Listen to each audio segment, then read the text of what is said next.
Welcome to another amazing episode of Raising Private Money. I'm Jay Connor, your host, also known as the Private Money Authority, and I'm so excited about today's show and the guest that I've got. My guest right now, he and his company are managing over $2 billion, that's with a B, $2 million in equities, and he and his company serves over 4,400 investors. So if you're looking to raise private money for real estate deals, or you're looking to be a passive investor, you are here at the right place at the right time.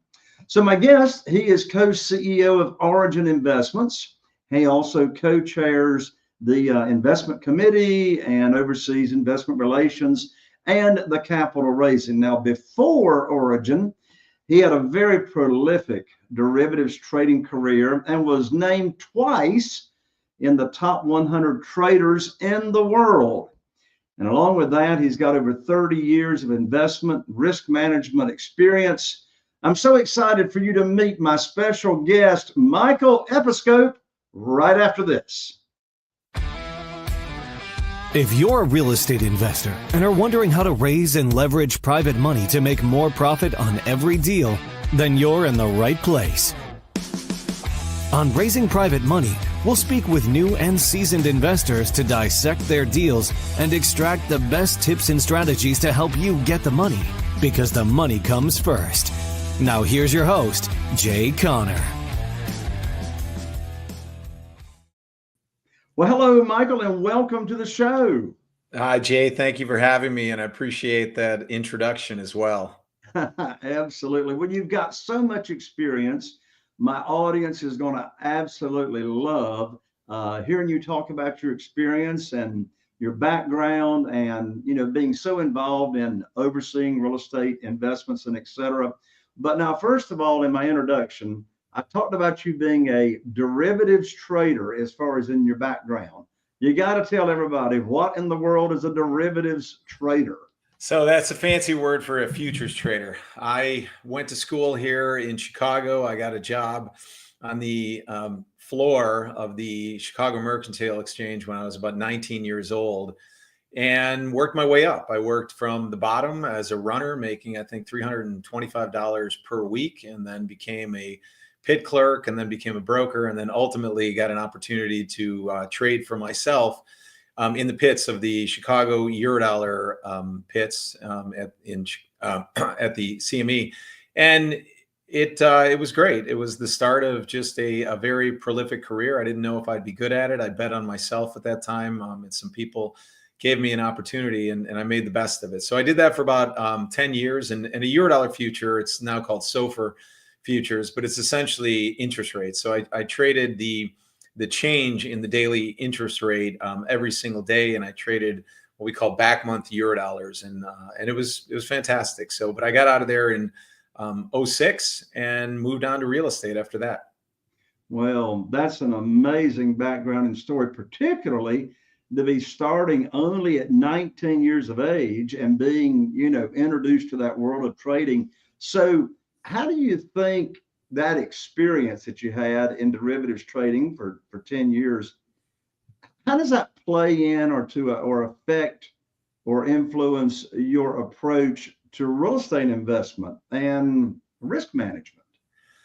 Well, I think you said it right there. It's risk management. And I never had maybe a mentor, but I used to be and I'm still a student of the game, and always wanted to understand, why are some people incredibly successful? Why are some people, not so successful in the same industry, having the same opportunities? And so, like, I always read, and I was voracious at that when it came to trading and even real estate.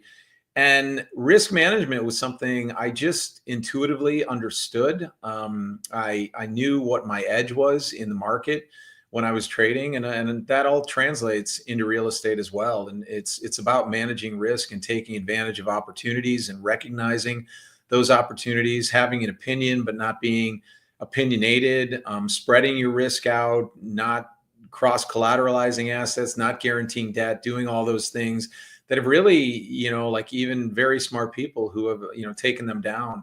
So a lot of what, I think came intuitive to me and made me a good trader is really translated into real estate investing as well. I know in reading about your background that your beginnings of getting into real estate investing really began with a desire to protect your wealth. So, with that being the case, what would you say about how that initial motivation really has shaped your philosophy? Well, there's a saying, you only have to get rich once. And that's kind of what we live by. And we think about that from our investors as well. And real estate is really about the staying rich, turning your assets into income, doing things in the right way.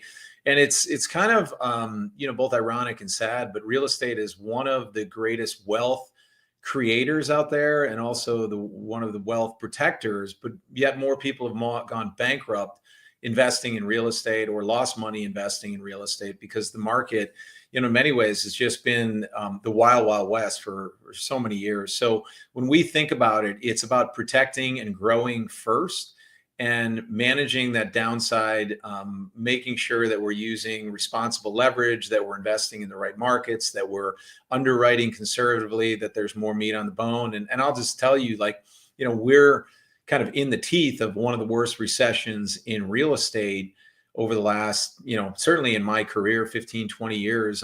08 was worse because it was a real estate led recession. And we've grown through this whole time. We've been able to produce positive returns. And that was, being proactive. And candidly, it's just using a lot of common sense. And, when we were investing in 2021, it didn't make sense to buy assets at 20, 30, 40% above replacement costs when you can build them. And it didn't make sense, to be in value add or core plus. So we embarked on a barbell strategy of lending and developing. And both of those strategies really helped us navigate this market. Now, we've got a couple, issues like anybody to work out here, but when you're investing through a fund, when, the majority of your deals work, you can handle, a couple that maybe aren't doing as well as others and stuff. And that's the advantage, I think, of being in a portfolio. And that's part of risk management, is that we don't do deal by deal.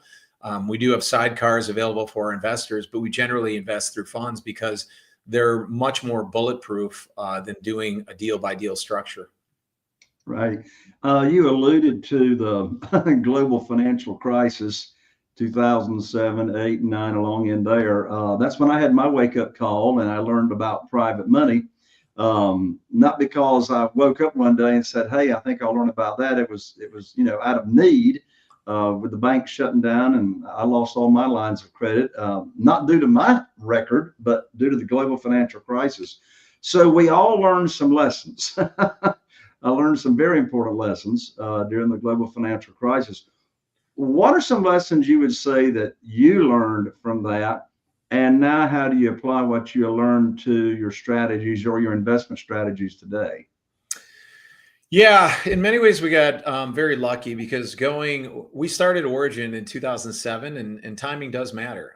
We did not have positions on going to '07. I often tell people if we would have started Origin in '03, '04, we probably would have had a lot of risk on, going through '07, '08. It's not to say we wouldn't have been able to manage through. Plenty of people did. When I look at the lessons, I mean, one of, I guess, two of the biggest things, and they're sort of in the same veins. Don't cross collateralize assets, especially in your funds. And I know plenty of investors who I still talk to, today, who have these stories about, yeah, I was in a fund and it returned zero. Well, that's kind of like impossible if you're adhering to just generally, good risk standards. But when you start cross collateralizing, meaning that you're giving the bank the pledge of every single asset in your portfolio and you financially engineer returns and you're not really adding value, that's the quickest way to go broke. You can incrementally generate higher returns when times are good, but the risk reward just isn't there. It's not worth, you're going to generate an extra 2% in great times, but you're going to be giving up a complete loss in bad times. So that was a lesson I saw. And then the other one, from a personal standpoint, and my partner and I don't do it. We don't guarantee loans. We do not do that at all. Never have. That's the quickest way to go broke in this market. You can have a period where, they might go fine 5, 10, 20 years. But when you do that, when things go bad and, kind of like in this environment, then you get called by the bank and it's very difficult to recover. And I'll say the last thing here, and this is something I learned when I went back and got my master's in real estate after trading. The best advice for me was never run out of cash either, because if you buy great real estate, you leverage it appropriately, you manage it correctly. All you have to do is get to the other side, because real estate is cyclical. And that, to me, it's not location, location, location. It's never run out of cash, never run out of cash, and never run out of cash. And those are the three most important rules in real estate. Yes. You mentioned a moment ago, in this, you mentioned real estate being cyclical, but you also mentioned, the market and what we're looking at. So I've got to ask you to reveal to me and the audience your crystal ball. What do you see going on in this market in real estate? What do you see over the next year or so? Good question, Jay. The crystal ball, that's always tough. We get that a lot on our webinars and things like that. And I will tell you that I'll start where we sit today. And we are in the teeth of one of the worst recessions. We have everything that could possibly go against us. We had, construction costs are up 40 to 50%. Interest rates are, you've got the 10-year now that sitting here today, I think is around 4.7%, which is incredibly high from where it was even 3 months ago. So we've got a 100 basis point rally on that side. Transaction volume is low, cap rates are up. And then there's the supply that's being delivered into the market has never been greater than what we're looking at today. And so that's sort of the doom and gloom, and we're in it exactly right now. I'm actually very optimistic about the next year. There's been a saying in our industry, survive through 25, survive until 25. There's maybe two different frameworks for that.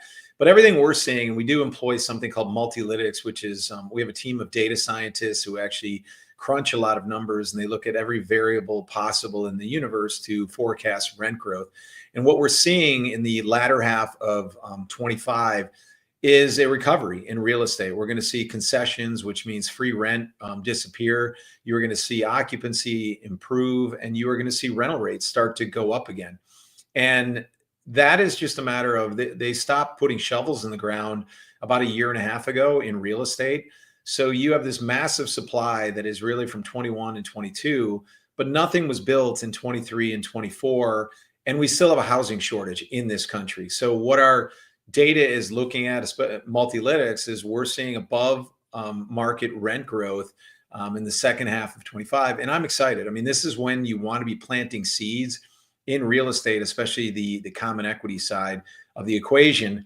That being said, real estate, interest rates are sort of the X factor, and we don't know where those are going to go. And those can definitely derail the party.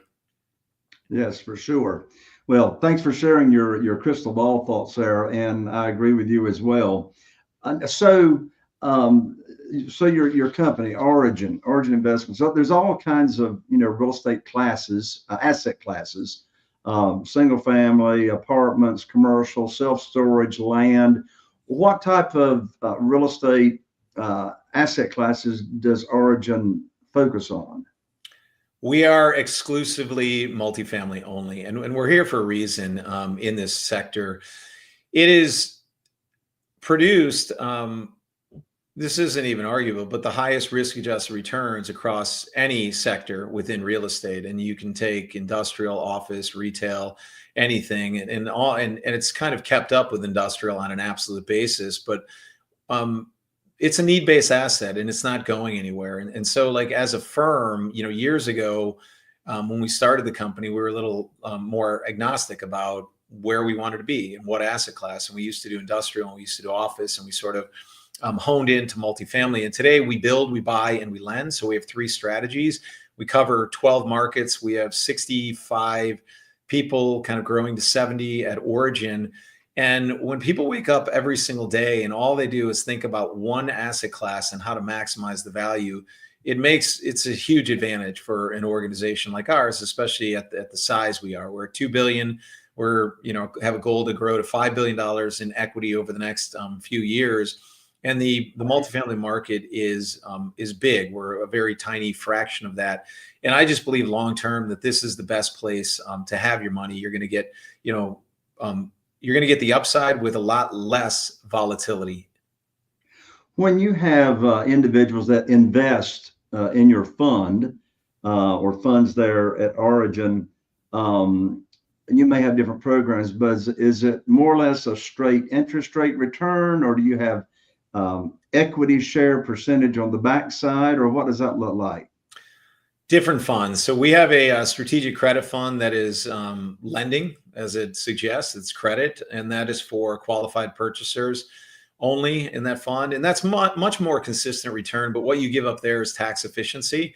So that fund right now, I think the trailing 6-month yield is around 11% in that fund, which is amazing. And if you have after tax money or non-taxable money, it's a great investment, but you don't get the advantages of tax efficiency, which is one of the reasons why you want to be in real estate. And our other fund, the Income Plus Fund, is it's a diversified fund. So you're in the common equity position generally in that fund, but we also have debt in that fund and ground up development. So you get kind of all the best of both worlds in that fund. And then as a manager, we are able to tactically adjust that fund depending on where we are in the cycle. So if we go back to 21, 22, we started tilting it towards debt to protect ourselves when we saw sort of what I'll call the irrational exuberance. And then today we're tilting that fund back towards common equity because we believe that in 6 months to a year and a half, we're going to see another run up in multifamily real estate. And then we have sidecar opportunities, which is all common equity, but individual deals. When we have opportunities for the fund, they might be too big, but we also know our investors, they want deals, they want funds, they want a little bit of everything. And so when you think about our flywheel of products, it's everything for the individual investor. And we have 1031, we have QOZ, we have the individual deals as well. But one thing we always believe strongly in is internalizing our distribution capabilities and not charging those back to the investor. So in the market, what a lot of people do who are managers of our size is they use the distribution network and they pay expensive wholesalers and brokers to market their products. Now, ultimately, the investor pays for that. So maybe, for every dollar they invest in the project, maybe only 85 to 87 cents is actually being invested in real estate because of all the middlemen. So when we started this business in 2007, we just rallied against that whole distribution channel. And so we're direct to consumer, and we just believe in efficiency, and fees destroy returns. And you got to start with the distribution channel. And that's what we've done. Right. We've got a large audience here that's listening to the show, and a lot of these people could very well be, considering being a passive investor. Want to take a look at your company, but what would you say from your experience are some common mistakes or common pitfalls that new investors face when they're looking to add, real estate to their portfolio? I think the biggest thing that investors a lot of time, especially individuals, and we see this, they focus on the pro forma, the return potential of the investment, and maybe don't analyze the risk enough or look at the manager or the track record or things like that. And so it's very common for managers to go out there and shop a deal. And you shop a deal by putting an IRR on the front. But what we know about the pro forma is it's absolutely wrong. And anybody who's been investing long enough knows that, a deal that's forecasted to generate a 2x in 5 years, well, that can wind up as a total loss, or it can wind up as a 1x, a 2x, a 3x, a 4x, but it's going to be somewhere in that range. And it's only after you invest and make those mistakes that do you realize, where the risk was, where the questions are that you weren't asking in that particular deal. And this is not an industry where anybody can forecast with absolute accuracy. We did 5 deals, and I find this very interesting, but back, kind of similar vintages, 22, 23.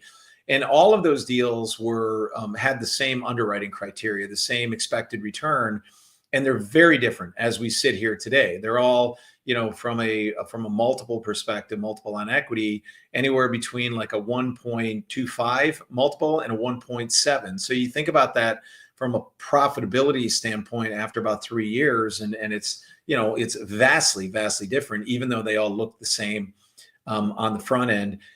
And I would say that if you're an investor and you're looking to get into this market, the most important variable is the manager. Who are you investing with? And you want to not even look at the returns, not even look at the projected returns, because a good manager, they are going to, number one, probably be conservative, and they're not going to show you what you want to see in terms of the returns. But what they will do is capture the upside and mitigate the downside risk. And it's all about protecting your capital at the end of the day. And that's what you're trying to do. So you want to be with a manager who's been tested. And there's no better time than this last couple of years, because the market has never been worse, probably, in the last 15 years. So I think up until now, nobody had been tested with a cycle, but now plenty of managers have been. Yeah. You sort of, in a roundabout way, began to answer my next question. So I'll let you do a full answer now. So anyway, what I was thinking about asking you was, there's all kinds of funds out there, right? There's all kinds of managers out there, all kinds of opportunities. But what do you believe really has been the most significant factor in setting your firm apart, say, from others? Good question. I think that's pretty easy. It starts with alignment and why we do what we do. Number one, nobody has invested more money across our funds, our deals, than my partner and I. And we started this firm to grow and protect our own capital, not to build a company worth a lot of money, not to generate as many fees as we could. And you have to start asking, what's the why? Why does this firm exist? And we exist to help high net worth investors maximize the benefits of owning private real estate. Because when we got into this industry, there just wasn't a firm that was looking out after the interests of investors. And I've had, plenty of bad deals. And that was really what prompted me to start Origin. I invested with others passively in 03, 04, 05, 06, 07. And it was always like 2 steps forward, 1 step back, sometimes getting punched in the face. But I think the motivation of why you do what you do, and then that ultimately translates into the track record and how you treat people, your reporting, your client experience, but your returns comes down to alignment. And that's what you have to make sure, that you and the manager are both rowing in the same direction and after the same thing. You mentioned just a few minutes ago tax advantages. So what are some tax strategies for long-term growth, protecting your wealth? What are some ways that your firm offers your clients some ways to unlock the tax advantages? Yeah. Jay, I'll take you back a little bit, because our firm, we used to be engaged in buy, fix, sell, right? Buying, good real estate, adding value, fixing it up, and then selling it and generating IRR. And that was sort of the beginning of our firm. And that a lot of managers engage in that strategy. And I view that as flawed because real estate, there's 2 things about it. Number one, it's very tax efficient, but if you're selling it, then you're not getting the advantage of those tax efficiencies. And number 2, you also want the cash flow. And if you sell it, then you're not getting the cash flow. So instead, you're buying great real estate, you're adding value, you sell it, you pay taxes, you don't get cash flow, you don't get tax efficiency. And what we did about 5 or 6 years ago is we converted to open-ended funds, where we are now buy, fix, and hold. Because real wealth is made, I don't care what asset class you're talking about, whether it's stocks or whether it's real estate or whether it's venture, but from buying great assets and holding them for very, very long periods of time, because that's how your money multiplies. And that's what you're looking to do as an investor. You're not looking to take $1 and turn it into $1.50 or $1.60 and then pay taxes on it. That sounds great. And it feels good because maybe that's a great IRR over a short period of time. But wouldn't it be a lot better to take $1 and turn it into $12 over 30 years? And that's what you can do by buying great real estate, adding value, holding it, enjoying the cash flow, the tax efficiency, and letting the appreciation run its course. And so that's been a huge evolution for our firm, and also a big education portion, to our investors as well. And those who understand it, they're fully in, they get it. They've been down that road. And some people still, like IRR and they chase it, but we have a saying where you can't eat IRR. Well, just to make sure everybody understands, tell everybody what IRR is. Yeah, sorry about that. I use industry jargon sometimes. IRR is internal rate of return, and it's a time-based metric. So if you give me $1 and I give you back $1.01 next month, you've made, I think, do my math, it's like a 25% IRR, because I've given you back, 1% in a month, and you time weight that based on an annualized return. And that's how it works out to. So, it works out that you've made a very high, rate of return, which sounds like annualized return, which is its cousin, or annualized percentage rate, but it's not. It's very different. It's a term that's used in private equity and fund management, and it does have its place when you're looking at everything, but it doesn't build wealth, because when you take $1 and you turn it into $1.01, in cents, you haven't really made any real money, even if you're IRR. So that's the idea. A lot of times you're going to want to trade a lower IRR. If you can make 8 or 9% on your money for 25 years, that's way better than chasing, 20% on your money over every 2 or 3 years, paying taxes and continuing to do that. Yeah, thank you for that clarification. I know we have got a lot of people that want to learn more about Origin Investments and how they possibly can get involved. So how would they go about doing that, Michael? Go to our website. We make it very easy, origininvestments.com. You can download our materials. You can engage with us right there. You can set up a call with somebody in investor relations. We make it, the user experience is something that we really you spend a lot of time on, and just making sure that all of our information is available so you can make a decision that works for you. Well, that's wonderful, Michael. Thank you again for joining me here on Raising Private Money. Myself, my audience, we really appreciate your time, Michael. Thank you. Thank you for having me, Jay. You got it. And there you have it, another amazing episode of Raising Private Money. I'm Jay Conner, your host. And so that we can continue to have more amazing guests, I really appreciate you liking and subscribing, rating and reviewing. And if you happen to be watching on YouTube, be sure and ring that bell so you don't miss out on any upcoming episodes. And I look forward to seeing you right here on the next episode of Raising Private Money. Are you feeling inspired by the knowledge you gained in this episode? Then head over to jconner.com/moneyguide. That's jconner.com/moneyguide. And download your free guide that shares 7 reasons why private money will skyrocket your real estate investing business right now. Again, that's jconner.com/moneyguide to get your free guide. We'll see you next time on Raising Private Money with Jay Conner.